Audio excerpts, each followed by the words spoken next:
avec Jean-Luc Fornelli, alias le poète givré. Donc Jean-Luc, présente-toi un petit peu, qui es-tu? Parce que t'as beaucoup de surnoms, t'as aussi Gossip, t'as tout ça, alors qui es-tu? D'abord Jean-Luc Fornelli, pour être précis, Gianluca Fornelli Piral. Tu parlais de Gossip. Gossip, c'était quand, il y a une vingtaine d'années, je faisais de la chanson. Et j'avais même gagné d'ailleurs un prix, le prix Nouvelle Scène 1998. C'était une sorte de prix qui récompensait le chanteur roman du moment. Puis bizarrement, j'avais gagné. Pour ce prix, je m'étais bêtement affublé d'un pseudonyme. Et c'était Gossip, justement. Mais comment ça t'est venu? Pourquoi Gossip? C'est un peu bizarre parce que moi j'aimais bien Sting. Ouais. Et puis je trouvais que Gossip, ça faisait Sting sans trop le faire, enfin bref. D'accord, ok. Qui veut dire donc ragot, commérage, hein, cancan en anglais. Et puis, bon, bah voilà, après, grâce à ce prix, j'ai atterri à la Radio Suisse Romande, j'ai participé. D'abord, j'ai fait le générique d'une émission qui était assez connue à l'époque, qui s'appelait Salut les petits loups, de Bernard Pichon. Et j'avais fait toutes les illustrations sonores, le générique et tout. Puis ça m'a permis d'intégrer après la troupe de l'équipe de La Soupe est pleine. Et c'est là où j'ai commencé à faire des petites chansons très courtes, un peu débiles, rigolotes. Et à la fin, j'en avais un peu assez moi-même de ces chansons. Donc j'ai fait que des textes courts. Tu pourrais peut-être nous en dire un peu plus sur tout ce que tu as écrit, parce que c'est quand même, on a quand même un pavé assez impressionnant de textes, quoi, qui donne très envie, hein, par les couvertures aussi. Donc par exemple, Poésie Banzai, qu'est-ce que c'est? Alors, Poésie Banzai, ça c'est mon premier livre. Et il est d'ailleurs sous le nom de Gossip, parce qu'il est paru plus ou moins à cette époque-là, basé sur les haïkus japonais. Hein. Tu peux peut-être nous en lire quelques-uns pour nous donner une idée. Par exemple, un de mes préférés s'intitule, je le sais par cœur, parce que comme c'est court, ouais. Il s'intitule Autobiographie d'une flemme. Je suis né à... Oh, et puis merde. Ouais, c'est la flemme, effectivement. C'est, voilà. Autrement, il y a Lettre à Élise. Élise, mes précautions, je les ai prises. Moi, la capote, je l'avais mise. Il n'est pas de moi le Kinder Surprise. Excellent. Sous le pont Rialto, je t'ai demandé en mariage. Sous le pont des soupirs, je t'ai dit que c'était pour rire. Ça, c'est cruel. Ah oui. Et c'est vrai que j'avais pris un plaisir fou à écrire ces petites choses. Ouais. Et sinon, il y a aussi toujours un petit peu une veine érotique parfois. Il y a des petites pointes érotiques, mais qui correspondent peut-être au passage où je suis moi-même célibataire. Ah, c'est marrant comme la corrélation de l'écriture et de la vie quand je suis célibataire, peut-être que j'écris plus sur l'érotisme. Quand je suis moins célibataire... T'as moins envie d'écrire. Ouais, c'est marrant. Possible. Ça aurait pu, au contraire, accentuer parfois. Hein. Mais... Ah non, parce qu'après, je mets en pratique. On peut pas... Évidemment. Il vaut mieux au bout d'un moment. C'est logique. Oui, parce que c'est vrai que quand on est célibataire, on est en période de sublimation. Dis-nous quelques mots sur Moi, j'ai toujours été un peu intriguée sur le dictionnaire horizontal. En tant qu'écrivain suisse, j'ai plus d'éditeurs que de lecteurs. Donc celui-ci, mais là, je ne sais plus si c'est d'abord celui-là. Je crois que c'est celui-là. Il a été publié aux éditions Humus. Les éditions Humus qui se trouvent à Lausanne. Il m'a dit qu'il cherchait depuis longtemps à faire quelque chose de poétique, mais en même temps d'humoristique sur l'érotisme. Et j'ai dit, mais moi j'ai des petites choses. J'avais des photos, j'avais fait quelques détournements de vieilles photos, un peu à la manière de Plonk et Replonk, mais comme Plonk et Replonk, eux, ils ne faisaient pas trop d'érotisme, je me suis dit, là, je peux aussi m'engouffrer dans cette petite faille. Ouais. Et on en a tiré donc ce livre. Et après coup, comme il avait bien aimé, on en est arrivé parce que j'aime pas trop faire toujours la même chose, justement. Alors je me suis dit, mais comment faire quelque chose dans le sujet, mais toujours rigolo? ah tiens, je pourrais inventer des mots autour de l'érotisme, des mots valises, des néologismes. Et ça a donné ce petit dictionnaire horizontal à la délicate attention des blasés de la chose et autres désespérés. Ou en recherche de sublimation. Alors, par exemple, il y a vulvo, vulve qui ressemble à une voiture suédoise. Ah oui, très juste. Narcissisme, amour excessif de son pénis. Il y a plein de petits mots, comme ça, il y en a un millier. Et on a ri comme des fous en faisant ce petit dictionnaire, parce que c'était un vrai éditeur, c'est-à-dire qu'il suivait quand même ce qui se faisait, il était assez critique. Ah, ce mot-là pourrait choquer les LGBT, XYZ plus moins. C'est quand même réfléchi, ce qu'il y a. Non, peut-être que j'en ai glissé un ou deux qu'il avait refusé. Ouais. Je me souviens plus exactement.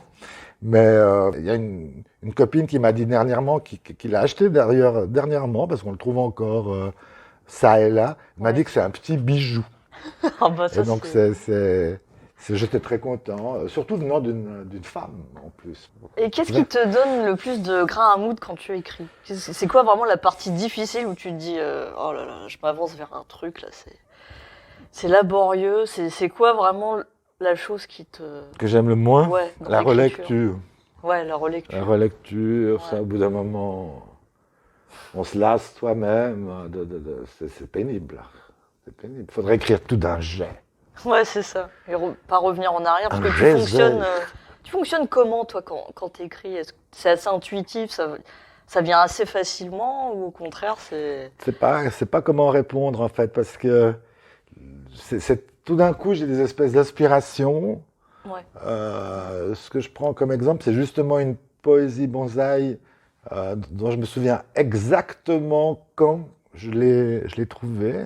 J'étais sur l'autoroute. Pour moi, la voiture, justement, c'est un peu un lieu de méditation, un peu parfois. Hein, Oui. Et je passe à Mont-sur-Rôle et je vois des vignes comme ça en terrasse, entre guillemets, quoi. Et je vois que sur ces vignes, il y avait un filet pour les protéger hein, des oiseaux. Ouais. Puis je me suis dit, tout d'un coup, ça m'est venu, vigneron, tu as mis un filet sur tes vignes. Alors, ça mord? Absurde. J'ai ri tout seul. Parce que moi, je me fais auto-rire.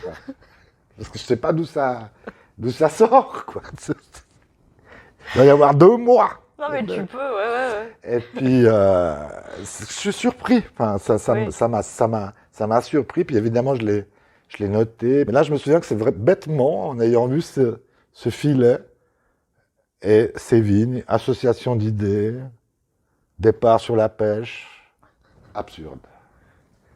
J'adore l'absurde. Ah oui, ça te va bien, ça te correspond bien.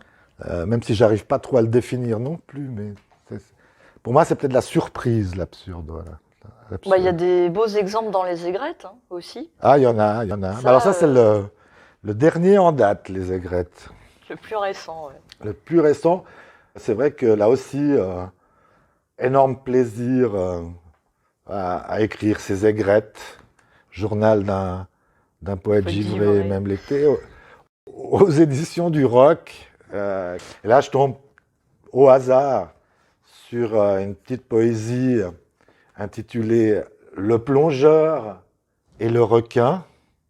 Donc, le plongeur et le requin. Excellent. Court et efficace. C'est là toute la science de Jean-Luc. J'aime bien jouer avec la réaction du lecteur. Il y a des gens pour qui ce petit texte, ça leur dit alors absolument rien. Mais par contre, la personne qui le comprend, j'imagine qu'elle a une petite jouissance intellectuelle à l'avoir saisi dans son essence. Voilà. Elle est encore d'autres. Il y en a des plus débiles. Par exemple, la question que tout le monde se pose, ils l'ont retrouvé ce Babacar pour finir ou bien Et je ris moi-même, parce que je l'avais oublié celui-là. Des fois, je fais des détournements aussi. La 5G, ça fait rire les oiseaux, ça fait chuter les abeilles. Oui, c'est pas mal. Bien, celui-là, je l'aime beaucoup, mais il est aussi un petit peu spécial. La luciole contrariée. Fèchemire, j'arrive pas à dormir. Ah ouais, forcément. Hein, ça ne doit pas être facile pour une luciole de trouver le sommeil. Mais ce que je trouvais marrant, c'était de mettre Fèchemire. Parce que je sais pas comment ça m'est revenu, mais c'est un truc qu'on disait plutôt à l'école, oui, quoi, je me dans souviens, le préau. Et puis tout d'un coup, je sais pas pourquoi, j'ai eu ce Fèchemire. Après, il y a des choses un peu plus étranges, par exemple, langage des signes. Est-ce que les sourds muets italiens font 2 fois plus de signes que les sourds muets anglais? Ah oui, je pense. C'est une question que personne ne se pose, mais qui mérite d'être posée, je crois. Il y en a plein. Et la définition de l'amitié homme-femme, c'est quoi? L'amitié homme-femme, c'est quand l'un des deux ne veut pas faire l'amour avec l'autre. Celle-là, je l'adore.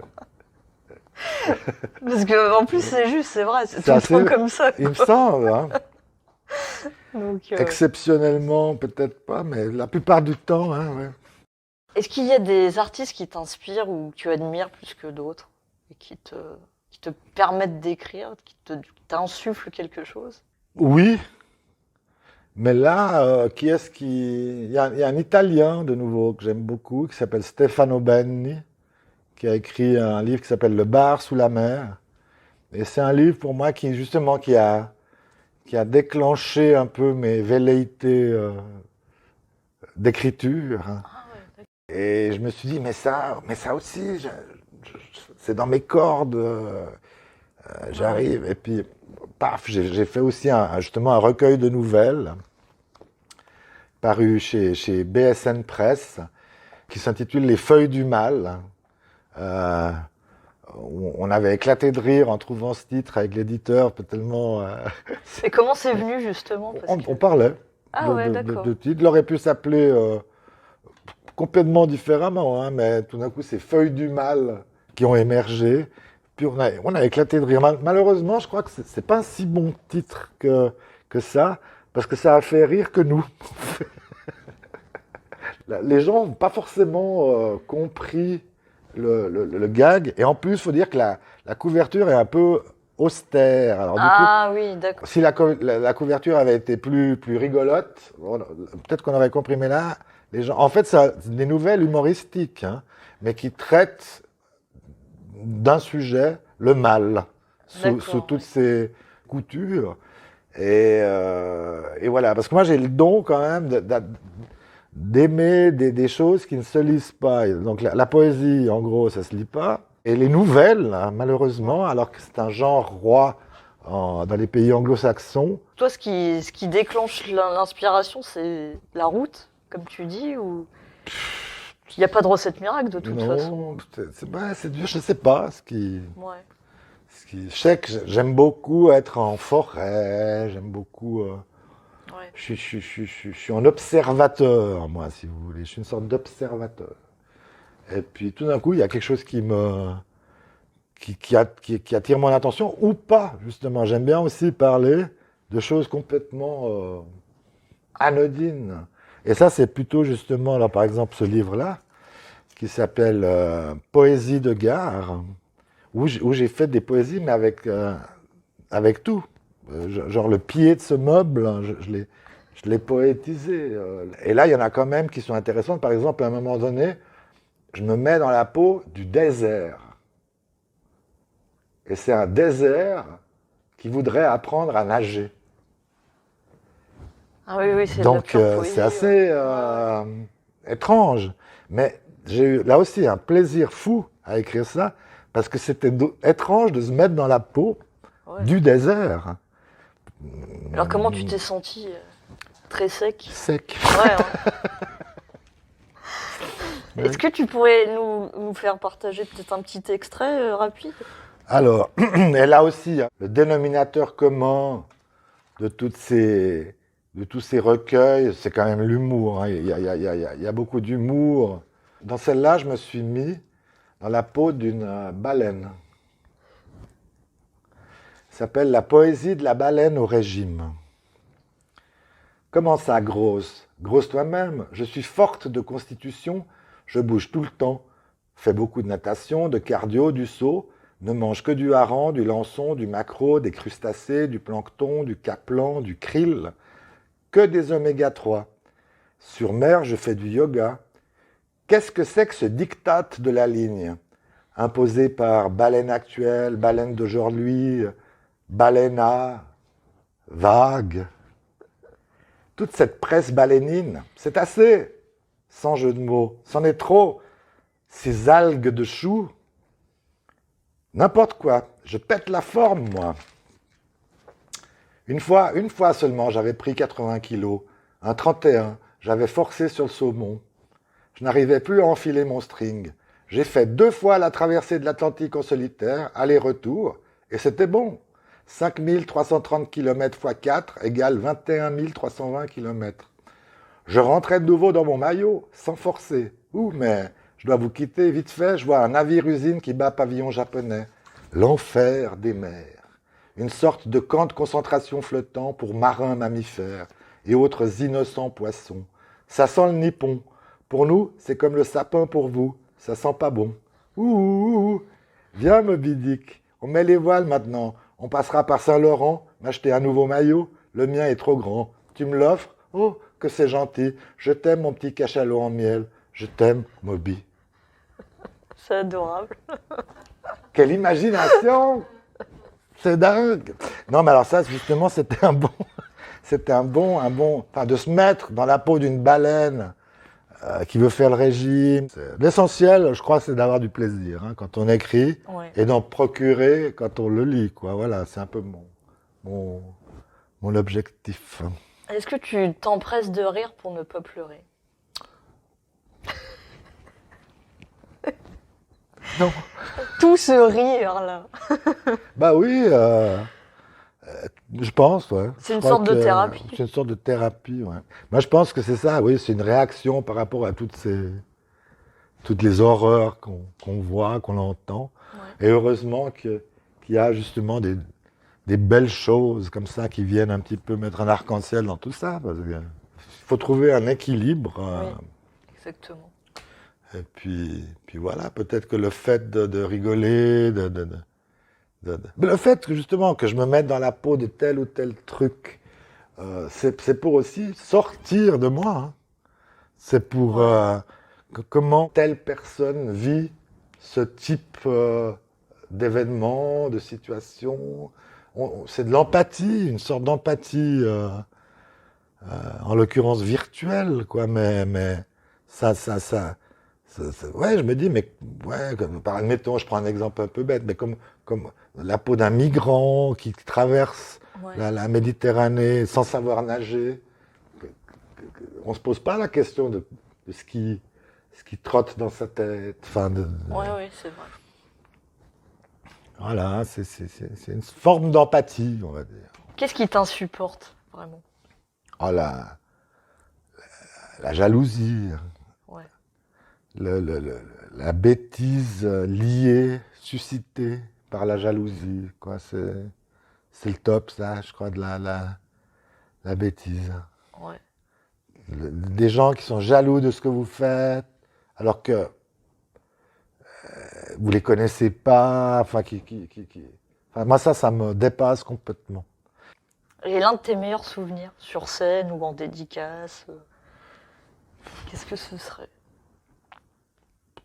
Alors c'est simple, c'est justement des gens qui viennent après telle ou telle lecture, tel ou tel spectacle, qui vous disent « Ah, mais qu'est-ce qu'on a, c'est super, nanani, voilà. » Il y en a qui vous disent ça, puis après qui n'achètent pas le livre. Mais ça, justement, c'est un truc récurrent. On a l'impression que les écrivains, ils doivent pas être payés. Il y a rien qui est prévu pour eux. Ils font des lectures à l'œil, ils viennent, ils s'en vont, ils repartent, c'est normal. C'est curieux aussi, cette attitude aussi de... Alors, mais ça aussi, c'est un grand mystère. Comment on réagit par rapport à telle œuvre, telle démarche artistique. Mais il y en a beaucoup la vision de l'artiste c'est normal. Enfin, c'est très normal d'un écrivain qui n'arrive pas à joindre les deux bouts, d'un comédien qui joue pas, c'est normal. C'est comme ça. Ouais. On a l'impression que voilà, le milieu artistique, c'est un peu le milieu maudit parce que vous avez choisi de faire ça, c'est tant pis. Ouais. C'est un peu ça parce que tu verrais jamais un peintre qui fait son boulot dire non, je vous paye pas. Ou dire ok, oui, mais vous avez fait juste un petit bout de mur. Attends, c'est rien, je te paye pas. C'est très étrange. Ouais, ça, c'est depuis toujours. Hein. Ouais. Mais pour les artistes, il me semble que c'est. Mais bon, c'est peut-être le jeu, quoi. Je sais pas. Mais moi, je pensais que c'était plus institutionnel que ça, sans l'être, évidemment. Mais je pensais que quand on était écrivain, c'était un métier comme un autre, en fait. Hein. Quand on était comédien, idem, enfin musicien, idem. Puis non, c'est pas. C'est pas perçu du tout. C'est pas un métier comme un autre, mais c'est un métier. Tes projets, vers quoi on s'avance? Alors, projet. Oui, je suis comme Amélie Nothomb, j'ai plein de livres déjà faits, mais que j'ai pas encore publié. Soit envoyé, soit enfin plein. J'en ai pas non plus 3 cartons, hein, mais j'en ai quelques-uns. Notamment un qui est très spécial, qui s'intitule Poésie du capitalisme. Et en fait, j'avais l'autocollant pas de publicité sur ma boîte aux lettres. Hein. Et j'avais malgré tout des publicités, des prospectus, des choses comme ça. Et je me suis pendant 1 ou 2 ans, je les ai lus, ces prospectus. Et j'ai sorti tout ce qui était vaguement poétique, des slogans avec une rime. Et ça a créé un petit recueil qui s'intitule Poésie du capitalisme, et que je trouve magnifique, dans le sens que j'ai pas vraiment écrit quoi que ce soit, c'est plutôt un concept. Ouais. Et ça donne un objet que moi je trouve d'une drôlerie. Et en plus, qui donne une photographie de ce qu'est le monde dans lequel on vit. Quoi. Sans parler des montagnes de papier que ça fait. Enfin, c'est affolant, je veux dire. Avec des actions, pourcents. Enfin, et j'ai appelé ça poésie du capitalisme. Alors ça, de nouveau, j'attends qu'un éditeur pour le publier. Là, j'ai fait un truc sur le Covid. La même chose que le dictionnaire horizontal, mais autour du Covid. J'ai inventé des mots. Ah oui, tu t'en as mis quelques-uns sur ta page. J'en ai mis sur Facebook. Il y en a un qui a eu pas mal de succès, c'était un cas contact. Ah oui, ça je l'adore. Un cas. C'est un précolombien qui est susceptible d'avoir eu le Covid. Puis je mets toujours des exemples. Ouais. Et puis c'est je suis tombé sur un cas contact et puis je me sens tout patraque. Christophe Colomb. Non mais ça c'est excellent. Je le fais un peu de ça, mais en plus l'idée elle est bien, elle est filée jusqu'au bout quoi. C'est l'Inca, mais on va pas jusque là. Après on parle de Christophe Colomb. Ouais, alors que tout est faux. Mais enfin, c'est la grande confusion qu'il y a eu là autour aussi. Ouais. Moi, je suis beaucoup dans le sous-texte aussi. C'est ce que les gens n'ont pas forcément compris, mais moi, ce que tu lis devant, enfin, ce que tu as devant toi, c'est pas forcément le tout, quoi. Moi, des fois, c'est même à la page 18, j'ai mis exprès quelque chose, mais les gens sont pas censés le savoir, quoi, que c'est voulu. Mais il y a des fois des trucs complètement voulus qui échappent complètement au lecteur, puis qu'on a mis, mais c'est un truc qui est marrant et qui donne aussi, c'est un peu comme Poésie du capitalisme, ça donne une photo de ce qu'on a vécu ces 2 dernières années, mais de manière, à mon avis, extrêmement rigolote, quoi. Extrêmement... avec beaucoup de dérision. C'est une sorte de catharsis, pour employer un mot pas trop à la mode, mais une sorte de résilience, pour employer un mot à la mode. Ouais. Mais mais je vais pas non plus me battre pour publier ce truc-là. Pour moi, c'est évident que ça a fait rire, peut-être moins, un monde fou sur Facebook. Mais du coup, tu vas rechercher des éditeurs ou pas? Alors j'ai envoyé à pas mal de monde, mais pour les premières réponses que j'ai reçues, c'était « Ah oui, c'est vrai que c'est rigolo, mais c'est pas du tout dans notre… Ah oui, ligne éditoriale, ça c'est le fameux truc. Et puis il y en a un autre qui m'a écrit qu'ils ont décidé de plus rien écrire de rien publier sur ça, tant les gens sont gavés. Mais justement… Oui, mais là, ça détourne. C'est pas du tout… Voilà. Oui, ça détourne le propos. En fait. Là, c'est impossible qu'on soit gavé de ce truc-là, parce que c'est complètement absurde, complètement fou. Donc c'est une manière, mais qui inscrit quand même ça dans l'histoire, entre guillemets. Parce que justement, c'est comment j'ai vécu moi, ça.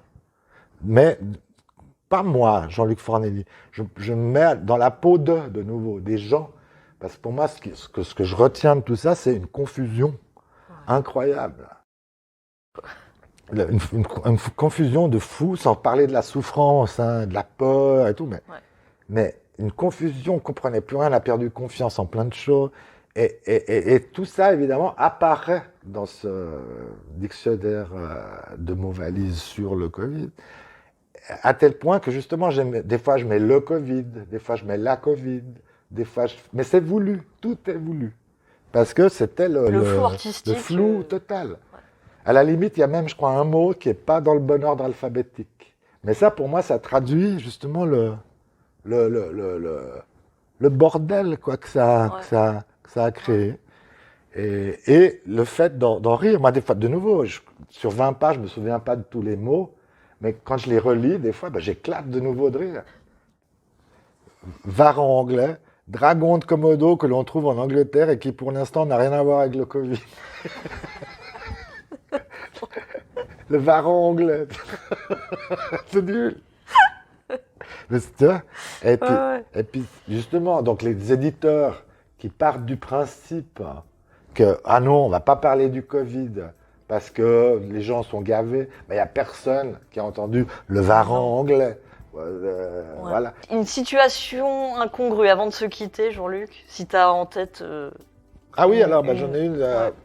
Il y avait le fameux repas des auteurs, je ne sais plus où il avait lieu. Et puis, moi, je me suis retrouvé aux toilettes entre Paulo Coelho et Douglas Kennedy.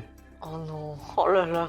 Et puis, on était là, les trois, aux toilettes. Bon, puis, on voyait bien qu'on était les trois auteurs, machin, parce qu'on sortait du même buffet, enfin du même. Et puis on communiquait un peu bizarrement, quoi, comme ça, quoi. Et tout d'un coup, moi je dis VIP.